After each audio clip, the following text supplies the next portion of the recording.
is NoiseDosageMedia. We specialize in music most people hate. Thanks for tuning in.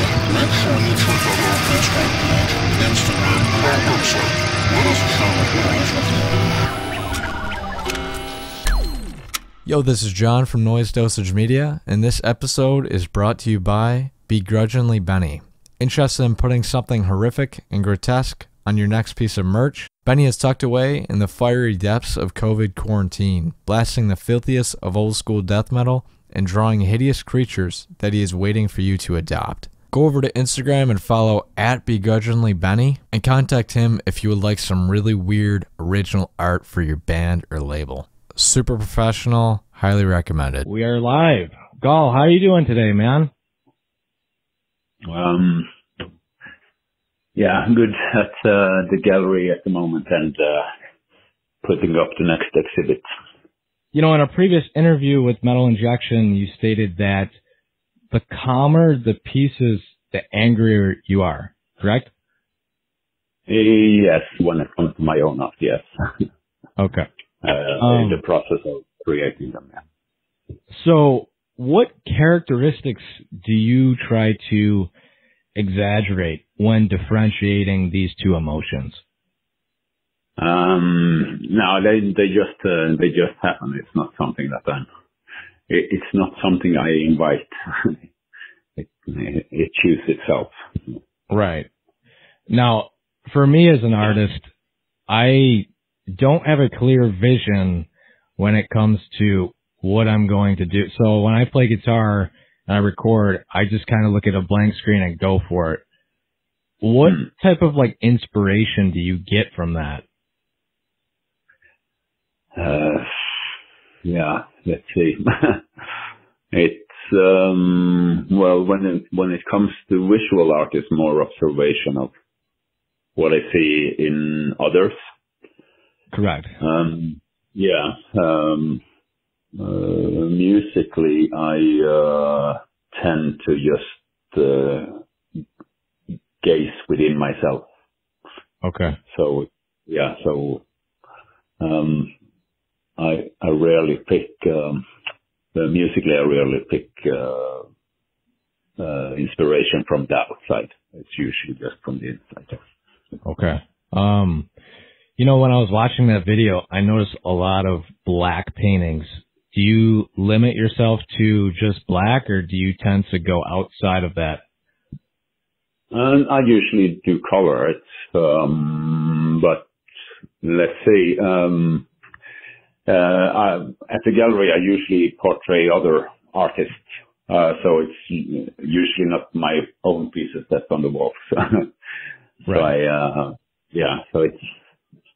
I have been working a bit in black and white the last couple of years since I think mainly because I'm since I run the gallery now and I'm kind of stuck in Bergen. Right. And so then I tend to kind of rework old pieces into black and whites instead of. Okay. All right. Yeah. So, but you might the paintings you might have seen might be others. Okay. Yeah. The only ones they're on the wall. Yeah. The only ones I saw was in that Metal Injection video, and it was all except like two of them. They were all black and white. So that kind of brought a curiosity to me because I'm like an artist myself. Yeah. I've not seen the interview, so but I think it's when we did it. I think it was Leo Kiefer that was hanging on the wall. So okay, yeah. So you know, here's another one off of this gallery. When like discovering your passion for painting, did you ever have like a burning desire to open a gallery, or did it just kind of like happen? In a way, it happened. I've always had a passion for visual art. So I kind of had a plan to open a gallery when I turned, 72 or so. But then Okay. so and some had misheard the rumors that I were looking for a Right. location. So that's basically how I ended up here. I just got a call from, and they asked me if it was right that I were looking for a location. So I thought, okay, I can come down and basically take a look. Well, I feel like another thing with art and doing, you know, all these canvases, they take up a lot of space, and like you want to show off what you're spending all this time on too, and it's not worth just having the stuff sit around at your home, you know, like it's a piece of art and people get inspired from it. Yeah. Well, for me to run a gallery is more to show other people's work rather than my own. Okay. I'm not too eager to show my own work. Okay. So here's another one. You know, what words of wisdom could you give to an artist that wants to prove his individuality? Oh, well,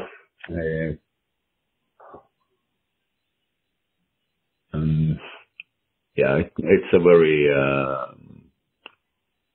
difficult to come with any suggestions, since Right. it's just to maintain one's own force. It's Okay. It's there's no I don't have any guidelines for anyone else in that. Right. So. It's just one of those things that I feel like you either have it or you don't, you know, and like you can't push art, and it's one of those inner things that if you push it, it doesn't come out like what you want it to. And you, like you said in one interview, you don't want to push something that people want to hear. You want to do it for yourself. And I really respected that quote, because I feel like a lot of people nowadays do that, and it's sad. It really is. Yeah. Well, a lot of people are like that in general. Way too few people dare to present themselves as themselves. Right. So in general, but of course that also counts for art. Yes. Okay. So here's another quote from you that I found online. You said something amongst the terms of like, rather than using fixed set lists an hour before the gig, you'll compromise on like what you feel like performing, correct? Yeah. Yeah. Okay. Is this with every project that you're a part of? Back in the days when I worked with Vadruna, we usually had a set list just because there's so many tracks. Right. Yeah, like all these nature sounds that are swirling around in the background. So then we put up a kind of a set scheme for the whole show. I don't know if they work like that anymore, but that was one of the things that I struggled most with, because you kind of tie yourself up to something that's. Yeah, you have to being a vocalist, I feel like you have to feed off the energy, and if you're not feeling it that night, you're gonna just fumble. Yeah. And I thought that was super interesting, because, you know, a lot of, like, even myself, like, that's like the thing that you usually do. Like, you never hear a band to say, hey, I'm feeling this, let's do this tonight, because they're like, oh, we're going to be rusty. You know what I mean? Yeah. Do you ever have that feeling of like, oh no, we're going to be like, I don't know, rusty? Or do you just bypass that whole thought?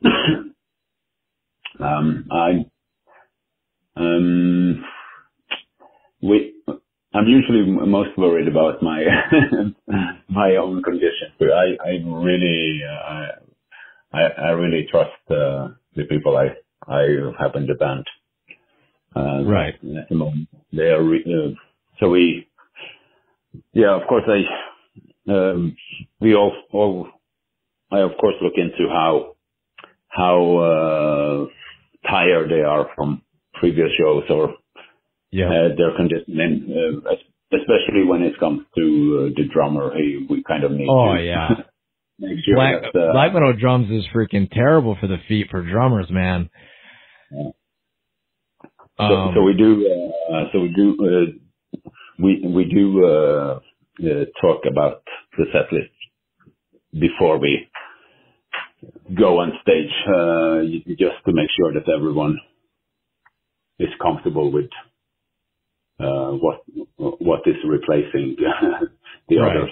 So, okay. But I like the idea to kind of go on stage and then just do the set list in the moment. It's, and with the band I have now, I feel really comfortable to doing that as well. So. Okay. Yes. Gaahls' word is so good, man. Like, I can't express enough how much I love the aspect of you using different vocal styles, because it really blends well with that project. Yeah, I feel it's where it's supposed to be. Okay. So yeah, it's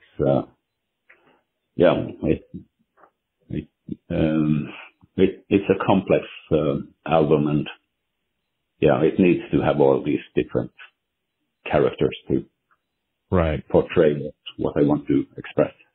Mac, sorry for the delay. I don't know what happened there. No worries.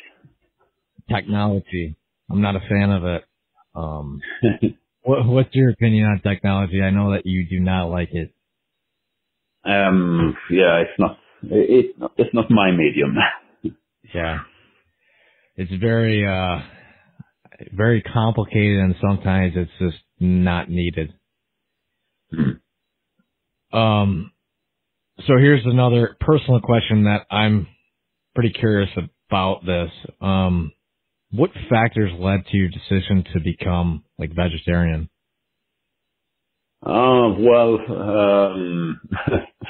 No, I've been vegetarian most part of my life. Not continuing element. It's been back and forth, but it's I function better on vegetarian food than on meat. Yeah. Okay. So it's and so you've kind of grown into it. Well, not grown into it, but you've always had that. Yeah, since you were younger. I've kind of always preferred vegetarian food. Okay. So is there a particular moment in your life you could point that has developed your interest in wine?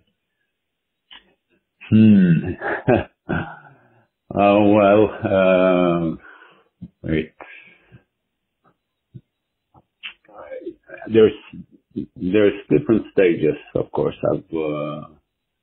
At the moment, I'm more into the natural wine element rather than the conventional. Yep. But I did come out of the conventional industry, basically, in the sense of what I used to consume. But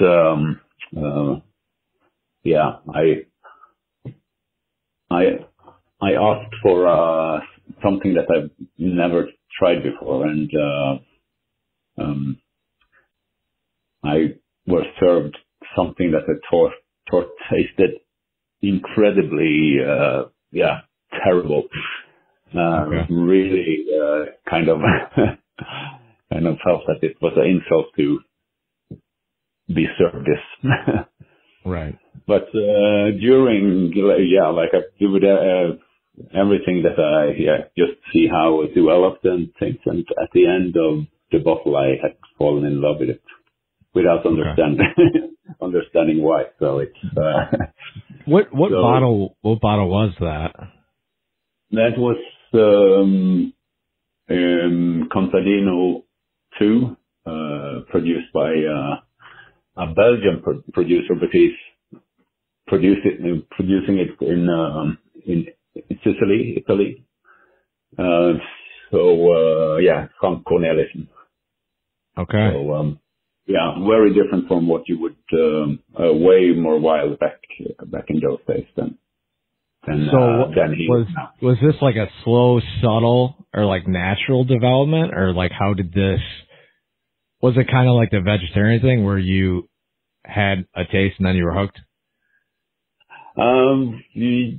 Kind of. This kind of, because of the accessibility, it is something that it's continuing evolving all the time. But like your palate is always changing. So you, of course, this is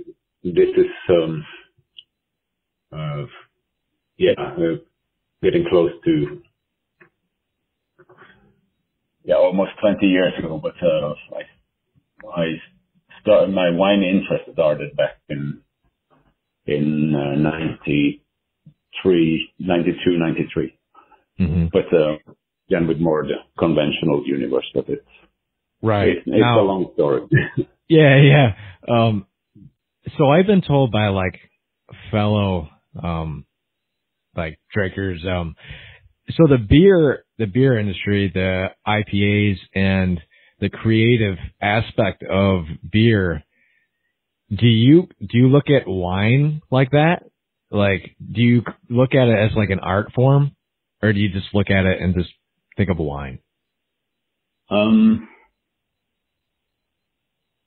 It's definitely a skill. Okay. But by all means, it's also it's also kind of ruled by weather and accidents in the form of since most of the wine that I consume is spontaneously fermented. Okay. But by all means, you can. It's always the same producers that end up with the quality. So there's definitely skill involved, but it's right. What my question basically is like, these people that follow the IPAs, they try different kinds. Like every week they'll buy like 7 different companies. Do you stick to one type of wine, or do you try different categories and styles? I try different categories. But when I started with wine, I basically specialized on one certain grape, and then kind of developed this, figured out where and what process the grape got the best results, and so that's basically how I started. But I like to try all kinds of it's not just one specific kind of wine. Okay. Awesome. Even though I kind of course you fall into some grapes are better than others, basically. Right. So So I saw, I think this is true, that, the question was, is there any artistic influence of yours who would surprise people, or like some artistic influence for you? And you said something like Van Gogh. Was that correct? I've kind of never paid too much attention to him. Oh, well, it must have been somebody else. Who do you know who it was? No, but I kind of, I don't know if, I'm not certain what you're referring to, but, yeah, I don't know. I think it was some stupid comment, but, my question was to you, is there any like artistic influence that you have that would surprise people? Probably, but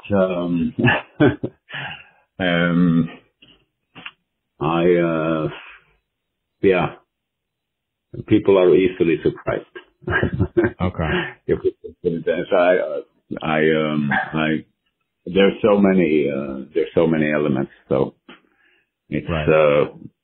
Yeah, people have a tendency to kind of put everything into one box and think that that's. Yep. Yes. So it's yeah, and okay. That's not how I am. Right. So here's a question. This is like my main question that I've been waiting for. What is something that you wish press would ask you? And is there anything on social media that is misunderstood that you like to like address?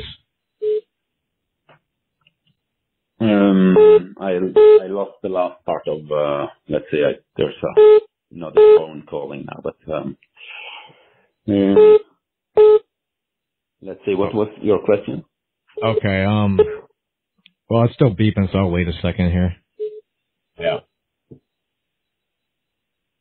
I think it's, no, still going. Technology. Is there like a exit red button? Yeah, but I'm a bit uncertain if now you can okay. Repeat the question. So what has been something that you wish press would ask you? And is there anything that you feel social media has misunderstood that you like to address?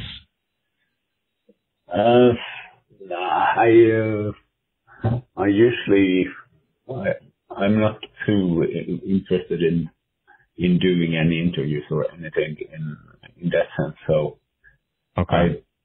I don't have any, and I don't follow social media and that. So it's my better half is doing all the social media for me. So, okay. So I never pay attention to what's going on. Yeah. Yep. So these last two questions you can answer, you don't have to answer. I don't really care.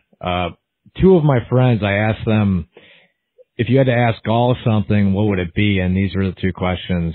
So do you find spiritualism an easy process to key into mentally? And was this interview with Vice like a moment when you visited this? Let's see. How can we answer a question like that? But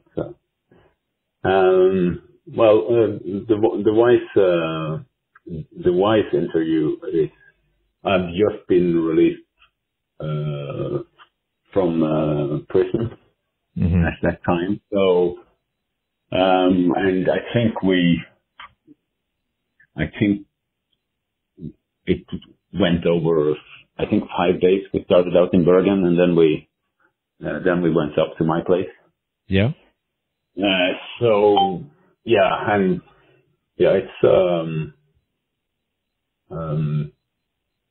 it just seemed like a very for an interviewer that was not a good job on his part. Oh, I haven't seen it, so it was kind of because we spoke really well together, but we usually as soon as the camera is put up, it kind of it changes the energy. Yeah. So, but it was a decent bunch of people. Right. So, yeah. So, but I kind of get tired of other people's energy, Exactly. and I spend a lot of time with them, and so it, yeah. So of course I kind of get a bit grumpy. Right. You don't want to be like you don't want to have a camera stuck in your face, basically. It just doesn't feel. Yeah. It never feels right. Never feels right. And I feel like these type of interviews are they're more natural because you don't have to like worry about your image. You just got to worry about what you're saying. Not really worry, but you can say whatever you want. Yeah, Andrew. Let's say we. Yeah, and of course we changed a bit with time, right? As well. So yeah. Okay, here's the last question. Like I said, you don't have to answer.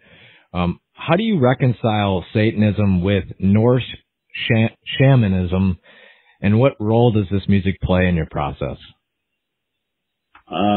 Let's say because Satanism in the sense of I just use it as a visual. I more use it as a reflection on the monotheistic point of view. So I personally don't take this in my. It's just the language. Okay. The world speaks in a monotheistic sense, and I'm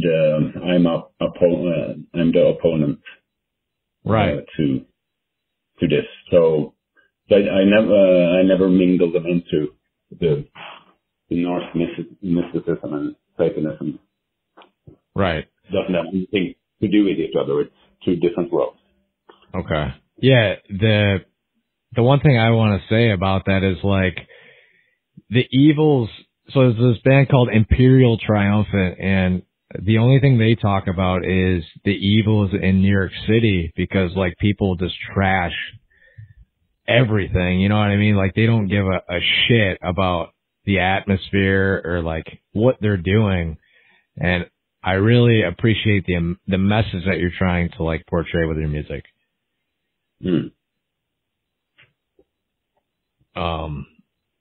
So yeah, I mean, those are my last questions. So I just really appreciate you taking the time to do this, and I hope you got an interview later, right? Yes, I have a couple of interviews. Yeah. Yes. The metal mixtape, I just talked to them the other day, and they're very cool dudes, and I think you're going to like the conversation with them. Yes. That's helpful. So I hope you have a good rest of your night, because it's 7:30, right, where you're at? Yeah, it should be, yes. Okay. So have a good rest of your night. I appreciate your time, and thank you. Yeah, all the best. Bye-bye.